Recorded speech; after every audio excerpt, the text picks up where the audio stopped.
Tuhan, Shalom Bapak Ibu Saudaraku yang dikasihi Tuhan, dimanapun saudara berada. Kasih karunia di dalam Tuhan Yesus Kristus melingkupi, menyertai saudaraku semua. Bapak Ibu Saudaraku yang kekasih, saat ini kita akan belajar kebenaran firman Tuhan tentang belajar dari bangsa Israel. Satu bangsa yang dipulihkan, dan kita rindu hidup kita dipulihkan. Saudaraku, kita sudah sering mendengar agar jangan mengulangi kegagalan bangsa Israel. Saudara, bangsa Israel memang bangsa yang dipilih Tuhan, bangsa yang memang dibedakan Tuhan. Itu satu bangsa yang dijaga, dilindungi oleh Tuhan. Tapi sayangnya pemilihan itu ditanggapi dengan salah oleh Israel, karena mereka justru menjadi bangsa yang eksklusif. Israel yang diplanning Tuhan sebagai terang, justru mereka merasa lebih baik daripada bangsa-bangsa yang lain. Padahal di sisi lain mereka sebenarnya juga terperosok dalam pola hidup dan penyembahan seperti bangsa yang lain. Lalu apa perbedaannya antara bangsa yang dipilih Tuhan dengan bangsa yang tidak dipilih Tuhan? Karena pola hidup penyembahan berhala juga ada di sana. Itulah sebabnya maka Tuhan mendisiplin Israel. Karena kasihnya maka Tuhan itu menghukum Israel. Mereka didisiplin agar berubah. Memang Tuhan membuang Israel ke tempat yang jauh, tapi itu bukan sekedar membuang, sebab di sana mereka disucikan. Di sisi lain juga dengan Israel dibuang, Tuhan juga mensabatkan tanah yang sudah mereka cemari. Tanah yang harus disabatkan ternyata tidak mereka taati. Dan selama mereka dibuang, maka selama masa itu pula tanah disabatkan oleh Tuhan. Saudaraku, di sini kita melihat ketika Tuhan menghukum, tapi juga ada unsur untuk kebaikan umatnya. Realitanya memang Tuhan menghukum, tapi sebenarnya Tuhan sedang mengupayakan satu kebaikan bagi umatnya. Jadi penghukuman yang Israel jalani itu seperti menyaring dan membuang segala sesuatu yang tidak benar, sehingga hati yang taat yang telah pudar itu dikembalikan. Dan itu Tuhan lakukan ketika Israel dibuang ke Babel. Maka dikatakan roh pemberontakan dibersihkan dan hati mereka diganti dengan roh ketaatan. Mereka diberikan hati yang baru dan roh yang baru.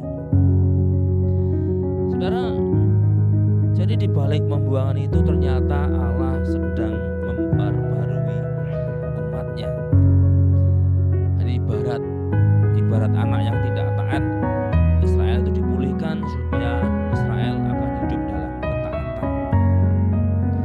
Seperti pasangan yang tidak setia dengan pasangannya, Israel dipulihkan sehingga setia pada Tuhan.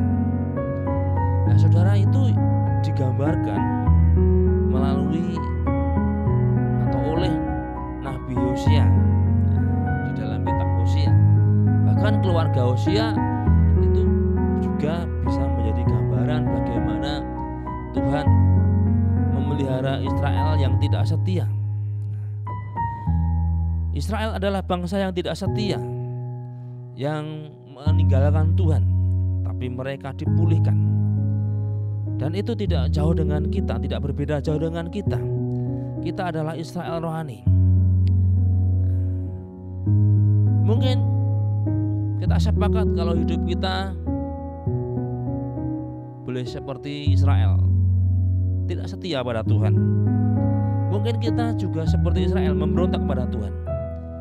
Tapi saya percaya Tuhan memulihkan kita dari roh pemberontakan sehingga kita hidup dalam ketaatan. Mari kita akan belajar kebenaran hal ini tentang pemulihan yang Tuhan berikan, Tuhan kerjakan dalam hidup kita, sebagaimana Tuhan memulihkan Israel. Saja membuka Alkitab kita dalam kitab Nabi Hosea pasal 14 ayat 5 dan 6. Hosea 14 ayat 5 dan 6 saya akan bacakan bagi Bapak Bapak Ibu Saudara. Jadi saya katakan Hosea bisa menjadi gambaran ketidaksetiaan Israel dan pemulihan yang Tuhan berikan. Kita akan melihat apa yang firman Tuhan sampaikan melalui Hosea ini. Hosea 14 ayat 5 dan 6. Aku akan memulihkan mereka dari penyelewengan. Aku akan mengasihi mereka dengan sukarela, sebab murkaku telah surut daripada mereka. Aku akan seperti embun bagi Israel, maka ia akan berbunga seperti bunga bakung dan akan menjulurkan akar-akarnya seperti pohon hawa. Mari kita belajar dari apa yang disampaikan firman Tuhan dalam kitab Hosea ini. Saudara, Hosea adalah seorang nabi yang diperintahkan Tuhan. Dan perintah itu kalau boleh dikatakan memang unik. Hosea diperintahkan untuk menikahi Gomer. Dan itu ditulis di Alkitab, dia adalah seorang perempuan sundal. Kehidupan rumah tangga Hosea menjadi gambaran ketidaktaatan Israel. Saudara, ada satu penafsiran bahwa ketika Hosea menikahi Gomer, Gomer belum bersundal, tapi setelah dia menikah dengan Hosea maka dia kemudian lama-lama menjadi seorang perempuan sundal. Tapi kita akan belajar tentang kehidupan keluarga ini dan apa yang firman Tuhan katakan tentang pemulihan tadi. Arti nama Hosea adalah keselamatan. Dari arti nama ini kita dapat belajar bahwa Tuhan itu adalah keselamatan kita. Saudara, pada akhir zaman dunia akan semakin rusak. Banyak bahaya, krisis terjadi di mana-mana. Tapi kita dapat tahu bahwa Tuhan adalah satu-satunya keselamatan kita. Memang semua akan semakin rusak, kasih menjadi dingin, tapi Tuhan adalah keselamatan kita. Bahkan ketika bahaya terjadi di mana-mana, bahaya karena keadaan, bahaya karena adanya orang jahat, bahaya karena adanya wabah, bahaya karena banyak virus, bakteri, banyak penyakit mengancam. Tapi mari kita pegang, Tuhan adalah keselamatan kita. Nah, kalau kita tahu Tuhan adalah keselamatan kita, maka kita tidak perlu takut, tidak perlu berkhawatir. Kita harus tetap beraktivitas. Ada orang saking takutnya tidak berani bertemu dengan orang lain. Berpikir jangan-jangan nanti ada dia membawa virus. Saudara, memang kita harus menerapkan prokes, dan itu harus sebagai warga negara yang baik. Mari kita menjadi pelopor di dalam penerapan prokes ini untuk menanggulangi penyebaran pandemi. Tapi saudara yang dikasihi Tuhan, bahwa sebenarnya keselamatan kita tidak bergantung pada prokes. Orang yang sudah menerapkan prokes, mereka tetap bisa terkontaminasi virus apapun. Mereka sudah rutin membawa masker, memakai masker, mencuci tangan, menjaga jarak. Bahkan ada kasus orang tidak, karena takut dia tidak pernah pergi keluar dari rumah, tapi di rumah pun dia tetap bisa kena. Tapi juga ada orang dia beraktivitas kemana-mana, tapi juga tetap sehat. Namun satu hal yang mari kita pegang, bahwa sebenarnya keselamatan kita adalah Tuhan. Mari kita tidak takut, kita tetap melayani, kita tetap bekerja, kita tetap beraktivitas, sebab Tuhan adalah keselamatan kita, perisai, pelindung dan penolong kita. Nah, mari kita akan belajar dari ayat yang kita baca. Tuhan mengatakan di sini, aku akan memulihkan mereka, yaitu Israel, dari penyelewengan.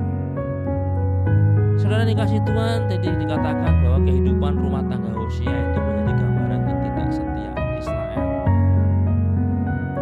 Istri Hosea adalah seorang perempuan sundal, namanya Gomer. Gomer ini ternyata artinya ada beberapa macam, berhenti atau gagal. Saudara, mungkin Gomer adalah orang yang gagal, tapi di akhir cerita dia dipulihkan. Kita akan melihat kegagalan Gomer.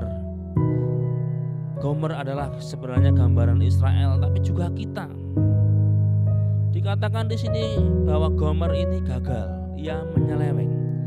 Apa kata menyeleweng di sini? Dalam terjemahan lain, kata menyeleweng ditulis dengan ketidaksetiaan dan juga meninggalkan. Di dalam bahasa aslinya, kata menyeleweng ditulis dengan kata mesyubah. Kata mesyubah ini secara literal artinya berbelok jalan. Saudara, Gomer adalah orang yang berbelok jalan. Dia sudah menjadi istri Hosea, tapi kemudian dia membelokkan jalannya sendiri. Dia bersundal. Sebagai istri, dia justru mencari kesenangan sendiri. Saudara, secara rohani Israel tidak setia pada Tuhan, karena mereka mencari dewa-dewa asing.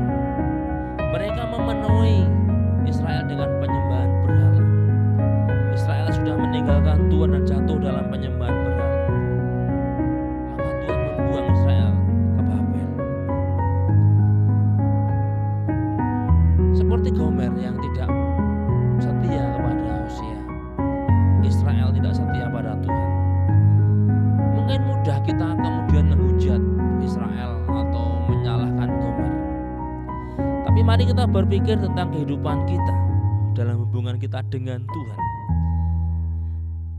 Mari kita belajar agar jangan sampai kita mengalami keadaan seperti bangsa Israel. Sebagai umat yang sudah ditebus, kita menjadi umat kekasih Tuhan. Kita dipersiapkan bahkan menjadi mempelai, di mana selalu mencurahkan kasih kita kepada Tuhan. Tuhan mau hati kita hanya tertuju kepada Tuhan, bukan pada dunia. Salah satu hal yang seringkali membelokkan orang percaya adalah keduniawian, sekularisme. Saudara, sekularisme di zaman akhir ini sudah menjadi yang namanya ilah zaman, dan itu dipakai iblis untuk membelokkan jalan hidup orang benar. Rasul Paulus mengatakan bahwa Tuhan mereka adalah perut mereka sendiri. Artinya bahwa sebenarnya yang menjadi Tuhan bagi orang-orang akhir zaman adalah kesenangannya, dirinya sendiri. Mereka menjadi egois. Mereka dikatakan tidak memperdulikan agama. Berkembanglah yang namanya materialistis, semua diukur dengan materi. Saudara, memang kita harus berhikmat dalam melakukan tindakan. Kita berusaha kira-kira itu menguntungkan atau tidak. Itu harus. Itu berbeda dengan yang namanya materi. Segala sesuatu diukur materi. Saya mau menolong tapi harus ada imbalan materinya.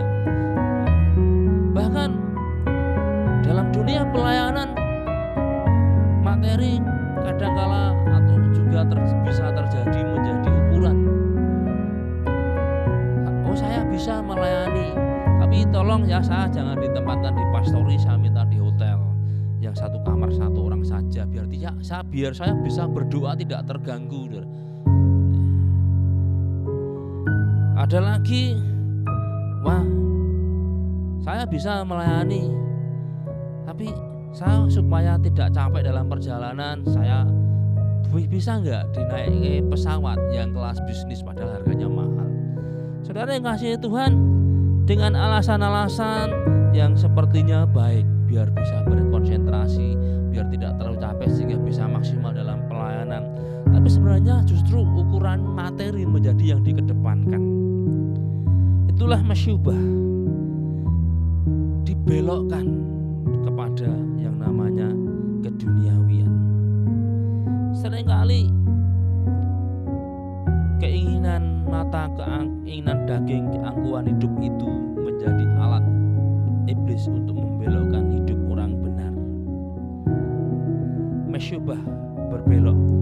Jangan sampai kita berbelok mengarahkan diri pada dunia, sekularisme, kekayaan. Semakin maju zaman, orang semakin mudah mengakses yang namanya sekularisme. Sekarang ini saudara yang kasih Tuhan, dengan adanya perkembangan melalui internet, orang bisa belajar bermacam-macam, tapi juga bisa menjadi jahat karena mempelajari hal yang tidak benar. Orang bisa menjadi sekuler karena pergaulannya.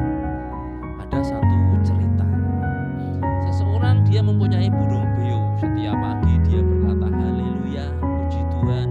Tiap pagi dia bangun tidur, dia keluar berkata haleluya, puji Tuhan. Nah, burung beo ini kan selalu mendengar haleluya, puji Tuhan. Maka setiap pagi burung beo menirukan haleluya, puji Tuhan, haleluya, puji Tuhan. Nah, satu kali dia datang pergi ke tempat seseorang dan kemudian mendengar temannya, burung beo temannya juga ngomong, tapi isinya adalah satu perkataan umpatan. Dan dia heran. Dia bertanya, kok ini peliharaan kamu kok ngomongnya seperti ini? Temannya bilang, aku nggak tahu, nggak ada yang ngajari juga. Padahal burung beo kan hanya mendengar dari perkataan. Kemudian dia ngomong sama temannya, burung beo yang aku punya itu kalau tiap hari bilangnya haleluya, puji Tuhan. Coba disandingke aja, nanti siapa tahu burung beo kamu bisa berubah haleluya, puji Tuhan. Nah, akhirnya burung itu dipinjam, disandingke, dan saudara, burung beo dia tetap bilang haleluya, puji Tuhan. Ya, burung beo temennya kembali miso-miso. Tapi lama kelamaan burung beo-nya dia haleluya, puji Tuhannya juga hilang akhirnya. Itu gambaran bagaimana pergaulan itu bisa mengubah seseorang. Hari-hari ini salah satu yang menjadi senjata ampuh iblis adalah sekularisme, kehidupan sekuler keduniawian yang membuat orang dibelokkan untuk meninggalkan Tuhan. Kenapa? Sekularisme itu secara psikologi erat dengan yang namanya gaya hidup. Setuju ataupun tidak setuju bahwa orang itu seringkali banyak dipengaruhi gaya hidup, dan karena menekankan gaya hidup akhirnya istilahnya muncul besar pasak daripada tiang. Kenapa? Kalau nuruti gaya hidup ya habis. Saudara, mari kita belajar agar kita ini diberikan hati yang teguh, supaya tidak dibelokkan mesyubah, tidak dibelokkan kepada ilah zaman. Mari kita terus minta hati yang tertuju kepada Tuhan. Kebenaran selanjutnya bahwa dikatakan di sini Tuhan memulihkan Israel. Ketika Gomer sudah tidak benar, Gomer tetap mengasihi dan Hosea tetap mengasihi dan kembali mengambil Gomer. Saudara, Tuhan memerintahkan agar Hosea mengambil kembali Gomer. Saudara, ternyata ada satu hal yang menarik ketika Hosea mengambil kembali Gomer, itu bukan gratis, saudara. Hosea 3 ayat kedua saya bacakan. Lalu aku membeli dia bagiku dengan bayaran 15 sikal perak dan 1,5 homer jelai. Hosea istilahnya mengambil kembali miliknya, tapi dia tetap membayar. Ini sama seperti Tuhan yang mengambil kita kembali. Ketika Tuhan mengambil kita kembali, saudara, itu gak gratis, saudara. Tapi itu dibeli. Harga untuk membeli Gomer yaitu 15 sikal perak dan 1,5 homer jelai. Tapi harga untuk membeli kita kembali adalah darah anak domba Allah. Melalui dibeli itu maka Gomer dipulihkan kembali menjadi milik Hosea.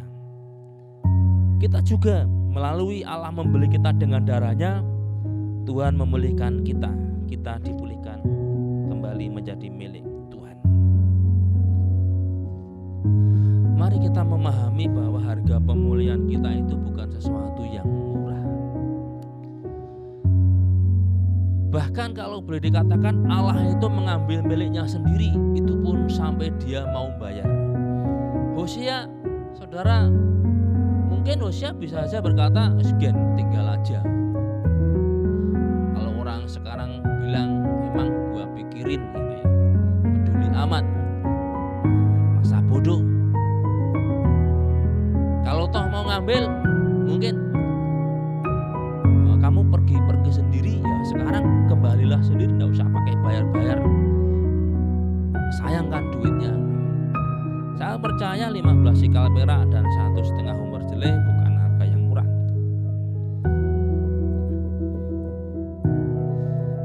Tapi Hosea mau melakukan itu.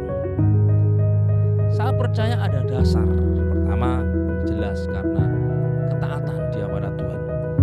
Dan ketaatan dia pada Tuhan itu menimbulkan kasih, sehingga Hosea tetap bisa mengasihi walaupun dia sudah meninggalkan Hosea. Demikian juga dengan Tuhan. Ketika Tuhan mengambil kita, pada dasarnya manusia itu milik Tuhan. Dan bukan hanya manusia, seluruh alam semesta ini milik Tuhan. Kata kurios yang diterjemahkan dengan kata Tuhan, dia artinya salah satunya adalah pemilik. Kebalikan dari kurios adalah doulos, hamba budak belian yang tidak berguna seperti perkakas, yang jadi barang-barang seperti yang dijual. Dimiliki oleh kurios, dimiliki oleh Tuhan. Semua yang ada di dunia ini dimiliki oleh Tuhan. Karena dia kurios, maka dia pencipta dan pemilik dari segala yang ada. Bahkan ketika manusia sudah berdosa, itu sebenarnya tetap milik Tuhan. Karena memang manusia diciptakan oleh Tuhan. Kalau kita membaca silsilah Tuhan Yesus dalam kitab Injil Lukas, maka sampai kepada Adam dan kemudian anak Allah. Dia datang dari Allah. Adam sebagai manusia pertama diciptakan oleh Allah dan dihembuskan nafas hidup. Saudara, itu sebenarnya adalah salah satu atau membuktikan bahwa manusia itu milik Tuhan. Jadi sekalipun sebenarnya manusia itu sudah berdosa, dia tidak bisa mengubah bahwa sebenarnya manusia tetap milik Tuhan. Tapi ketika Tuhan tidak mengambil kembali manusia miliknya, itu bukan gratisan. Maka Tuhan pun membayar dengan harga tebusan, yaitu darahnya sendiri. Mari kita memahami bahwa kita ini sebagai milik Tuhan. Kita diambil kembali oleh Tuhan dan harganya pun dibayar mahal. Maka mari kita belajar untuk tidak menyia-nyiakan kasih Tuhan ini. Seperti apa yang diajarkan oleh Alkitab, jangan menganggap sepi kemurahan Allah. Istilah menganggap sepi itu kan tidak ada sesuatu, kosong. Jangan kita menganggap kosong kasih karunia Allah. Tidak ada apa-apanya. Saudara, kasih karunia Allah itu sangat bernilai tinggi.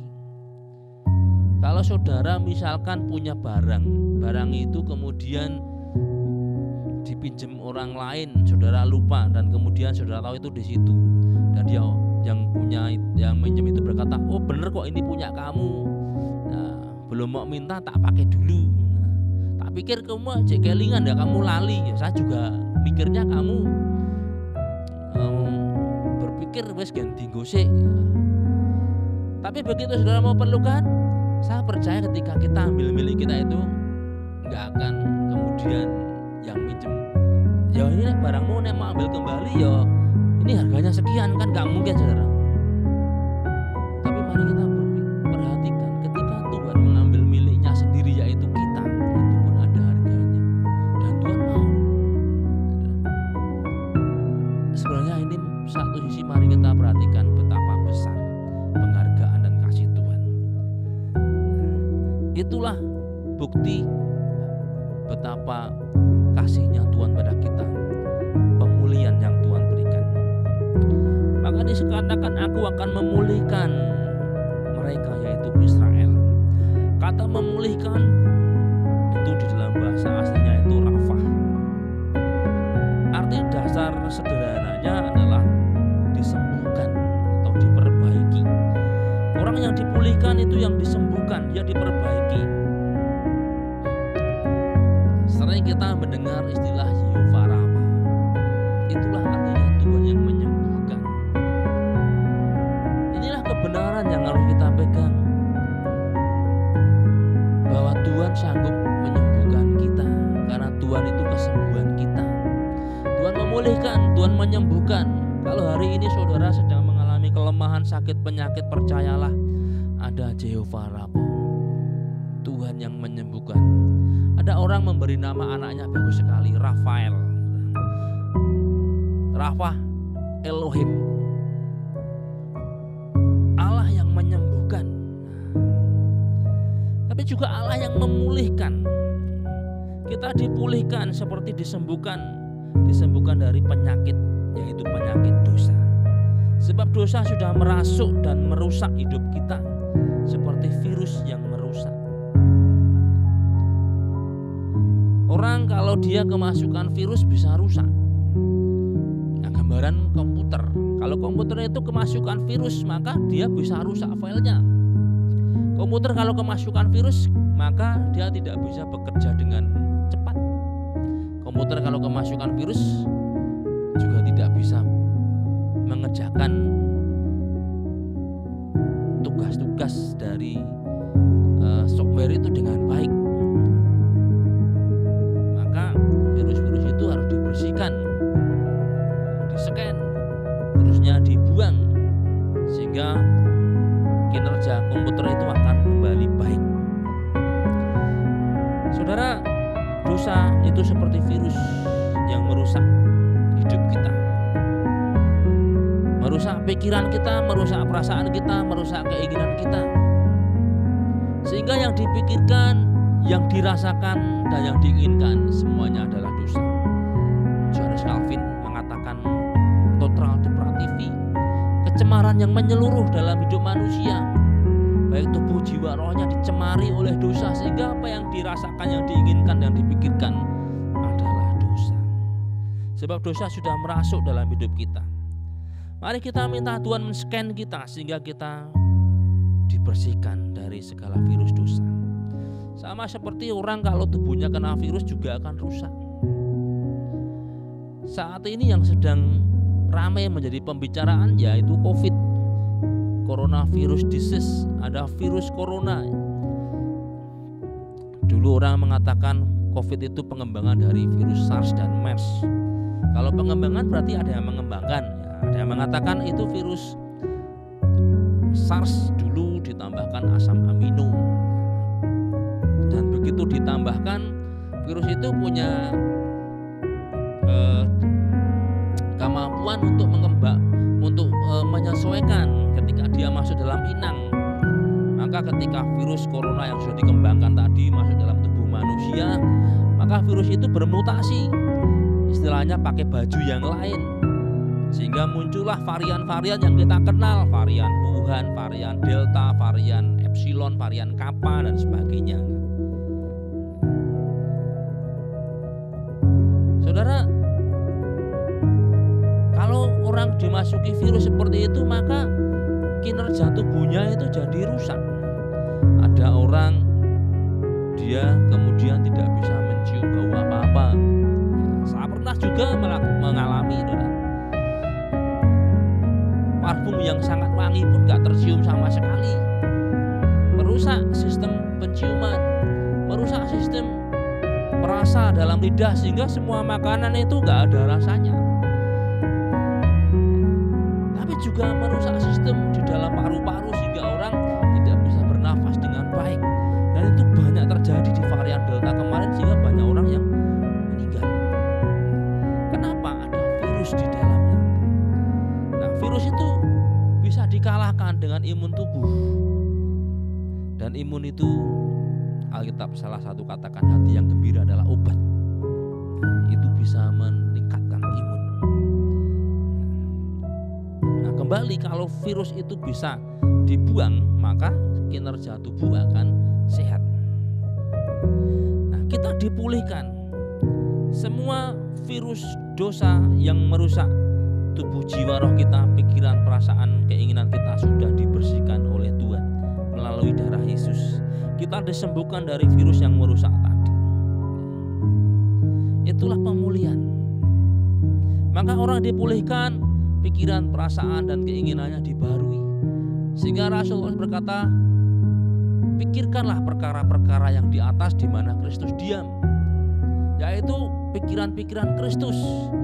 Rasul Paulus mengatakan, kami menawan segala pikiran dan perasaan dan meletakkannya di bawah kaki Kristus. Itulah orang yang dipulihkan. Apa yang di hati, yang dirasa, yang diinginkan, hanya satu kata, segala kemuliaan hanya bagi Yesus Kristus Tuhan. Nah, Rafa juga punya arti diperbaiki.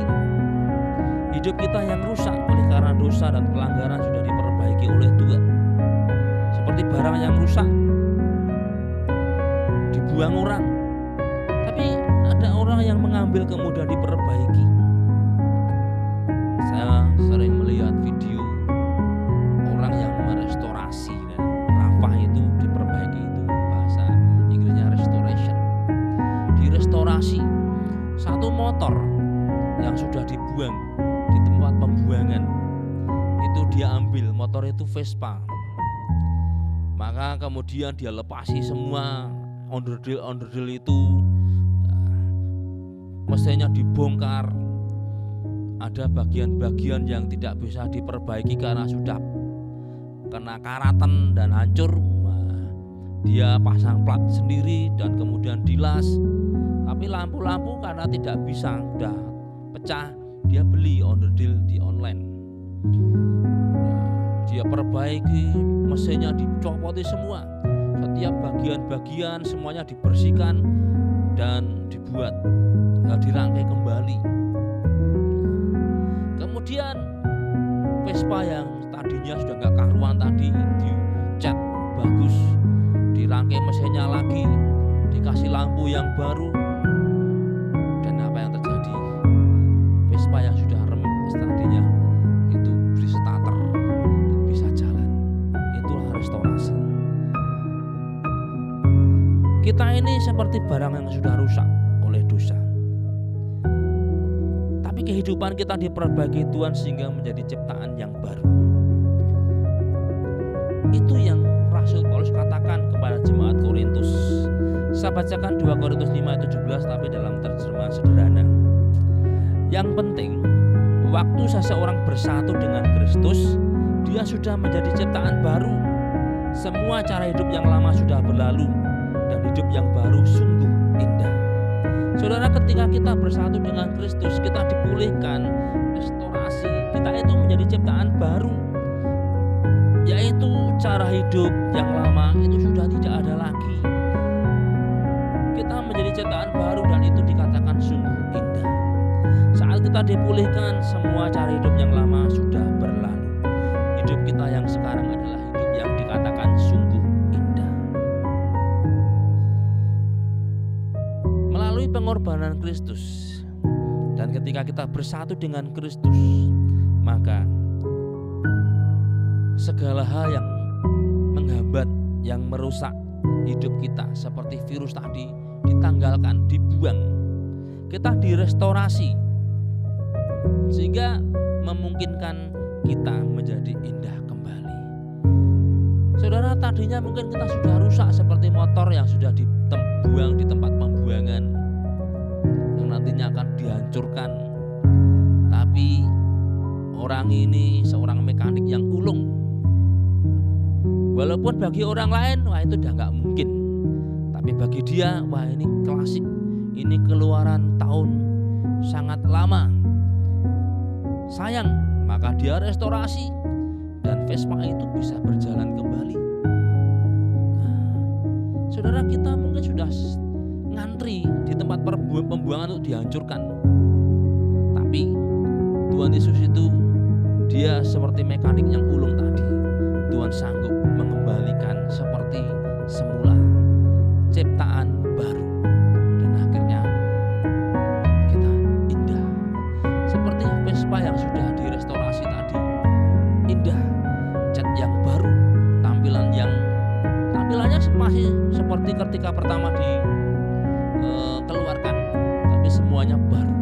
Kita mungkin tidak mengalami perubahan secara fisik, tapi kita sudah menjadi baru. Sehingga walaupun saudara tampilan lama, tapi kinerjanya kinerja baru. Seperti Vespa tadi, tampilannya tetap tampilan lama, tapi kinerjanya baru dan bisa dipergunakan. Itulah dipulihkan, restorasi. Mari kita hidup sebagai umat yang dipulihkan, indah di hadapan Tuhan, hidup yang hanya tertuju kepada Tuhan. Maka mari kita berikan hidup kita sepenuhnya dan seutuhnya kepada Tuhan, yaitu sebagai kekasih Tuhan. Nah, ada berkat di sini dikatakan Tuhan akan menjadi embun bagi Israel. Kata embun di dalam bahasa Asia itu tal. Kata ini dari kata talal, artinya menyelubungi atau menaungi. Ketika kita hidup sudah dalam pemulihan, maka Tuhan akan menyelubungi kita dengan kasih-Nya. Tuhan menaungi kita dengan kasih-Nya. Akan ada perlindungan, berkat dan kasih Tuhan. Maka kasih Tuhan, mari kita hidup sebagai umat Tuhan yang dipulihkan, hidup dalam kasih Tuhan, mengabdi sepenuhnya kepada Tuhan, menjadi milik kekasih-Nya. Maka berkat-berkat pemulihan itu dapat kita nikmati, kita rasakan dalam hidup kita. Puji Tuhan, bila firman Tuhan ini menjadi berkat bagi setiap kita. Tuhan Yesus memberkati.